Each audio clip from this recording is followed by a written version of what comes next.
Welcome back. Now we're going to be scaring you a little bit because we're going to do this in a little bit more mathematically and a little bit more rigorously than your book tries to do at first. The book then comes around and starts saying, you know, this is actually not a bad idea either. Let's go ahead and just do it this way. But it kind of has to it takes the book a little longer to decide that this is the right way to do it. And that is we're going to be talking about something called the internal boundary layer. Now, let me tell you here, despite the fact that it's got the word boundary layer in it, this is not the boundary layer. This is a part of the boundary layer. Remember, the boundary layer had like the Ekman layer and the surface layer. Now we're talking about another part of the boundary layer. And this is a part of the boundary layer that only applies when the air is flowing from one kind of surface to another. And to illustrate that, I can't think of anything better than the city of Chicago. Here we have a lovely aerial view of downtown Chicago and looking to the north along the shoreline. And you can see Lake Michigan over there to the right on this diagram, and you can see downtown Chicago kind of in the bottom right. And you can see, you know, the vast extent of Chicago heading off towards the horizon on the top part of the diagram there. Well, clearly we have some very different regimes here of the kinds of friction that the air is going to be experiencing, and therefore the different kinds of wind profiles that are going to be experienced here.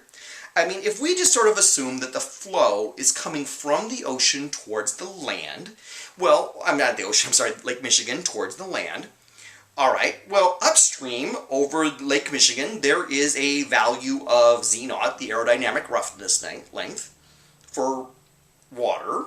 Well, I mean, like in a hurricane or something, you could have fairly large waves and there'd be a lot of friction between the water and the atmosphere, but over most conditions, Lake Michigan doesn't have anything more than a few centimeter tall waves. The aerodynamic roughness length is on the order of like millimeters over that. And then you can bring that flow onto the shore and, you know, okay, over the downtown area there would actually be a very large roughness, but certainly over just the city in general, where you have power lines, billboards, trees, buildings, you have a very different aerodynamic roughness length that certainly will be on the order of like a fraction of a meter to maybe as much as a meter.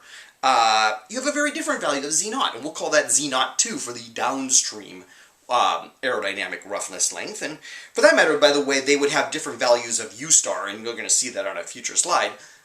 You know, remember, U star is also about the transport of momentum and so on by turbulence in the atmosphere. And there'll just be different turbulence over the land than over the water. So we'll actually have a U star 1 and a U star 2 for the upwind and downwind components of that as well. So wow, there's a wind profile over Lake Michigan. There's a wind profile over the city.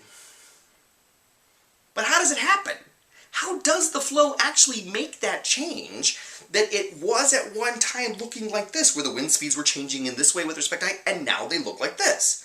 And what we're going to be doing is we're going to be picking apart a diagram that looks like this, where I'm showing you kind of a cross-section slice through the flow from the lake towards the land. Now I colored, you might have a little hard time seeing it behind there, the lake is supposed to be blue, and the land I colored in green. And I've got a little cross-section here. You can see I have values for the aerodynamic roughness length and the friction velocity, Z01 and U star 1 over the lake. And then downwind, I have values of the aerodynamic roughness length and the friction velocity, Z02 and U star 2 for over the land. And you can see I have some kind of wind profile there where I just drew some arrows basically, showing that actually over both of those regimes, the winds are increasing with respect to height, as we would be expecting. And I've kind of penciled in already kind of a boundary there, that dashed line there. We're going to decide what we're going to call that, and what it's shaped like, and how steep it is, and all that kind of good stuff in slides yet to come. But you see what I'm doing here? Over the ocean, or over the lake rather, sorry, there's a wind profile with a certain wind speed near the surface and a certain wind speed aloft. And if we go farther over the land, like way on the left side of the diagram, we have a different wind profile. How did that happen? How did we get from one to the other? Well, okay, let's start by figuring out what these wind profiles look like. So what I did here is I just used my Excel spreadsheet and I made 2 log wind profiles. One is appropriate for over water, and one of them I actually just used forest. But I mean, I could have plugged in urban environment or something like that. I didn't have those values handy when I was making this slide. And I think we can all agree that blue profile that I have there on the log wind profile, which is the correct one for using over smooth water, should be basically what that wind profile I have circled at the top there is. That is the upstream wind profile, where the flow is not yet in any way experiencing the friction of the city. It's a perfectly normal log wind profile for as the wind has been blowing for hundreds of kilometers potentially over the Lake Michigan towards the city of Chicago. Okay, that fits our understanding of the log wind profile just fine. It's effectively infinite distance, at least on the order of like hundreds of kilometers, the flow has had to flow over this very uniform surface, namely Lake Michigan, at a constant value of the aerodynamic roughness length and a presumably constant value of U star and so on. Fantastic.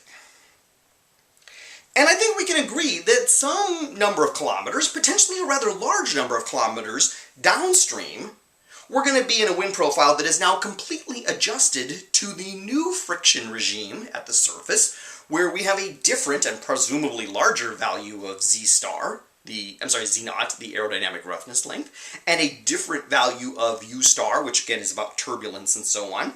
And we could have a wind profile that looks something like the green profile I have on here. Again, that's actually forest, because I didn't happen to have the urban numbers handy when I was working on this. So kind of the beginning and the end of this transition is not so hard to think about.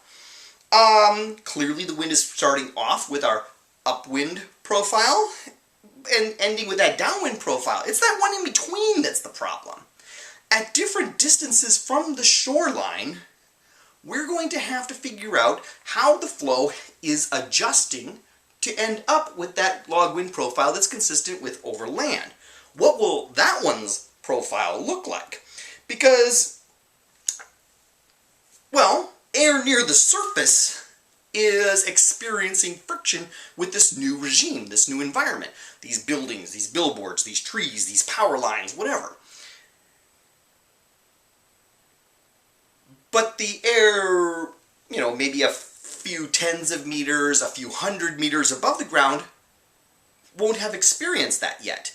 It will take time for turbulence and mixing to take this air that has slowed down near the surface and carry it up to greater altitudes in the boundary layer.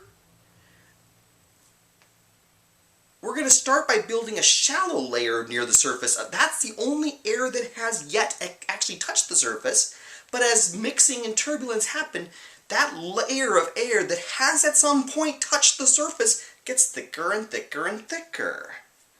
Okay, I don't have a name for that yet, but I'm getting this idea. But I get the idea that at some point downward, now basically the whole profile has touched, the whole boundary layer or whatever will now have touched, all the air parcels in there have at some point touched the surface, or at least mixed with air that has touched the surface, and we'll have a new profile.